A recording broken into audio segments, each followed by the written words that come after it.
Hi. This week we're concentrating on watercolor washes.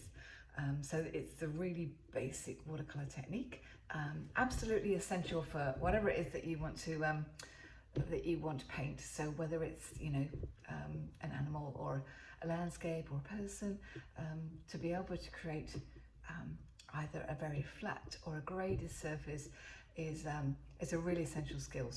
And I've done it in both pans and tubes, just to sort of give you an idea of how you create a large area in both styles of paint. So I hope you enjoy it, and I will see you next week. Bye. So hi, we're going to be talking about washes today, and how important a wash is, and why we need to be able to understand the mechanics of how to create a wash and why. So washes are really important. It's the basis of everything that we do as watercolorists. So if you think about, when I'm painting animals, I do the basics. The basis of underneath my painting is a wash. So the wash helps create the form of the animal. So it creates the foundation. So washes are really pale, usually pale underpainting. You start creating the darker areas and the lighter areas, just so that you have a basis of what you're going to be painting over the top of it. So whether you paint the sky, or the skin of a person, or the brickwork of a house, whatever it is, you do an underwash and it lays the foundations for you. So today we're going to be doing a column from pans, and we're going to be doing a column from tubes, and we're just going to see the difference in both ease of using the paints and just how different it can be when you're using the different styles of paint, as well as the different brands. And that's another thing that you'll notice is within different brands, the paints are sometimes labeled the same color, but they look totally different. So we're going to be starting off with pans. So if you think about last week, we got our pans. I've already sprayed them, so they're a little bit wet. We're going to be using sap green. So sometimes it can be quite difficult just to work out. That's the thing about when you have pan paints, they don't always look like the color that they're going to, that they appear on the paper. So usually when you do a wash, you'll be working with a reasonably big area. So you have to make a pool of paint. You don't want to be going back and sort of, creating more pools of paint, because your water will start drying off, your paper will start drying off, and you'll get color variations, which if you don't want color variations, that's not good. Okay, so we've got a bit of a pool of paint there. Right, so with any wash, the first thing you do is you wet the paper. So we're going to go with this top square over here. So I've got my paint ready, I've got my water ready and my brush. So I'm working on cold pressed paper. So the first thing that you do, so I use a flat brush because that's so much easier when you're covering large areas. My water's tinged with green because obviously I've just been working with that paint. But that's okay. So you go backwards and forwards. We're doing a flat wash. So the idea of a flat wash is to try and get the colour as flat as possible with as little variation as possible. So we don't want the water running, we just want it damp. So when you tilt the paper, you don't want pools of paint. You just want nicely wet. And sometimes you get a hair in it. And yep, that's gone. Okay, so I'm quite happy with that. So I'm now going into I'm just going to make a little bit more into my little pool of paint there. So my brush gets rolled around in the paint, and then what we do is we go backwards and forwards.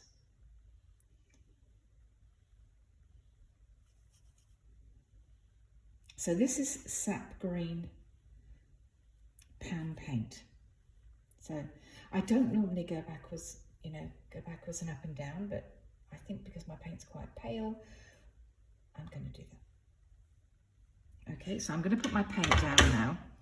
I'm going to hold the paper and just go back. So now you'll see that I'm pressing down a little bit more, and I'm going to go up and down as well. The idea being that I want this to be as flat as possible. Now, as it dries, it will even out itself. But anyway, okay, so that's sap green, and that's using the pan paint. Okay, so now we're going to switch to using tube. So I've got sap green. I'm using Jackson's tube paint. So I've put my little bit of paint out. You can see how different it is. You know, look at the colour difference. So this is more of a true sap green. So, and you can already see that the colour is stronger even on the paint. Right. So I'm going to do exactly the same as I did before. I'm going to quickly wet that square. Now this would be useful if you were doing a sky with no variation in the colour, because sometimes that does happen. It's out there today, it's just a plain blue colour. Or just a background where you want a plain colour to enhance whatever it is that you're painting. So now I'm going to roll my brush around in that paint. And I'm going to go backwards and forwards.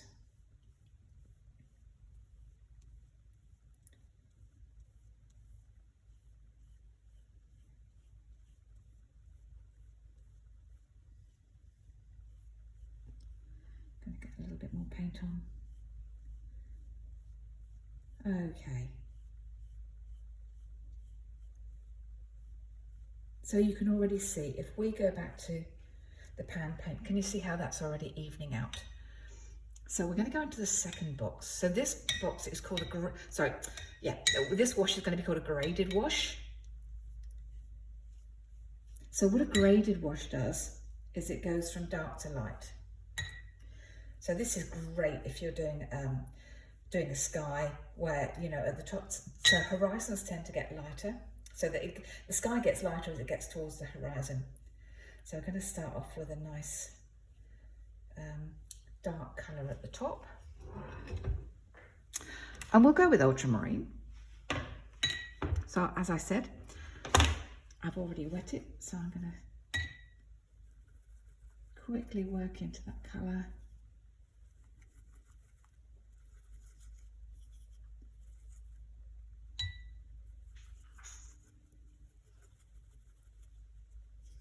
Okay, now this time we don't probably need quite as big a pool of colour as before. So this time we go across, and we don't refresh our brush this time, we just keep going backwards and forwards.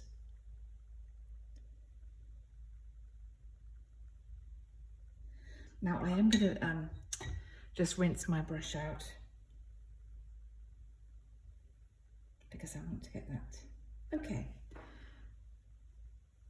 So that's using a pan, and you can see how it's darker at the top and it gets lighter as it goes down. So now we're going to go into tube paint.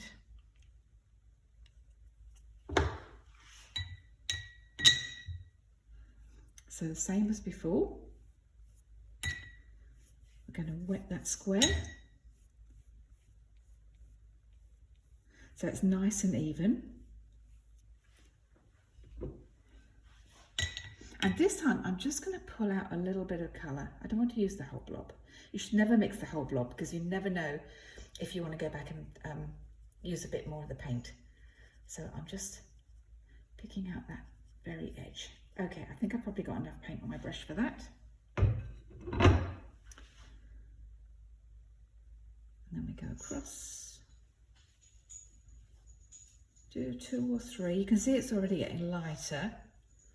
Now I'm going to just rinse my brush out and get the excess water off.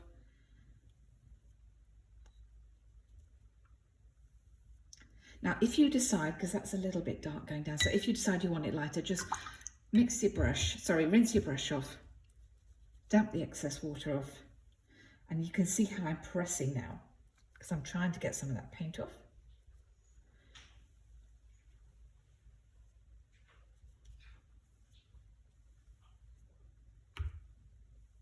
Okay, so again, you've got pan and tubes, and the last one is what we call a variegated wash.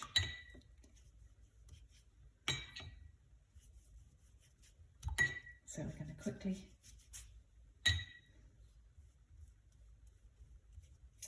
wet that. Right, we're going to do, so this time we're going to choose 2 colours. We're going to go from one colour to another. So we'll use the same colours because they're already wet. So we'll go from green to yellow.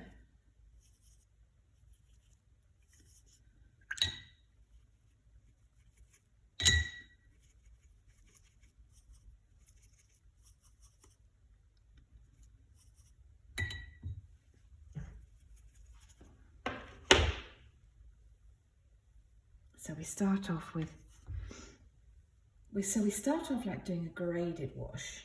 I'm going to end about there. And then we do exactly the opposite. And we start off at the bottom with one colour, and so you end up with a nice blend of the colours going from one colour to another.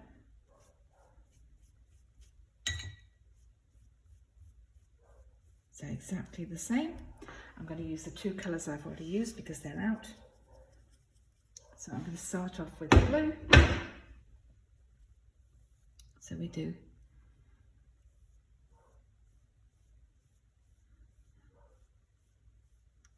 and we get paler and paler as we get to the bottom. And then we start with the green at the bottom. And you can see how you get that lovely blend. And can you see how you'd use that maybe as a base for a landscape? So I think there we go. We've covered the 3 washes. I hope that you've enjoyed it, and I will see you next time.